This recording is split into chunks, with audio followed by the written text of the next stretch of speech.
বৃহস্পতিবার রাজ্য জুড়ে পালিত হল হনুমান জয়ন্তী। সকাল থেকে বিভিন্ন মন্দিরে ভক্তদের ভিড় চোখে পড়ে।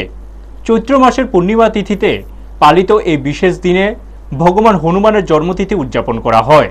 তিনি শক্তি, সাহস ও ভক্তির প্রতীক হিসেবে পরিচিত। হিন্দু ধর্ম বিশ্বাস অনুযায়ী ভগবান হনুমান হলেন শিবের অবতার এবং অঞ্জনী পুত্র।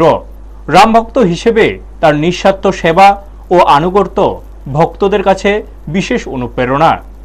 এই উপলক্ষে ভক্তরা উপবাস পালন করেন, পূজা অর্চনা করেন এবং হনুমান চল্লিশা পাঠ করে আশীর্বাদ কামনা করেন। অনেকের বিশ্বাস এই দিনে ভগবান হনুমানের আরাধনা করলে জীবনের ভয়, বাধা ও অশুভ শক্তি দূর হয় এবং সাহস ও মানসিক শক্তি বৃদ্ধি পায়।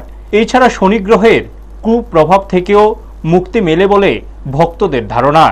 রাজ্যের বিভিন্ন প্রান্তের পাশাপাশি আগরতলার লক্ষ্মীনারায়ণ বাড়ি হনুমান মন্দিরেও আজ সকাল থেকে ভক্তদের ব্যাপক সমাগম লক্ষ্য করা যায়। ভোর থেকে মন্দিরে দীর্ঘ লাইন পড়ে এবং শান্তিপূর্ণভাবে পূজা দেওয়ার জন্য ভক্তরা অপেক্ষা করেন।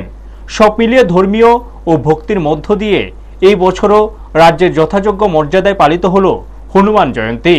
ব্যুরো রিপোর্ট, নিউজ তৎকাল 24। পূর্ণিমা তো কালকে লাগছিল, আজকে ছেড়ে দিছে, কিন্তু আজকে হনুমান জয়ন্তী, এটা সারাদিন থাকবে। আজকে সারাদিন থাকবে।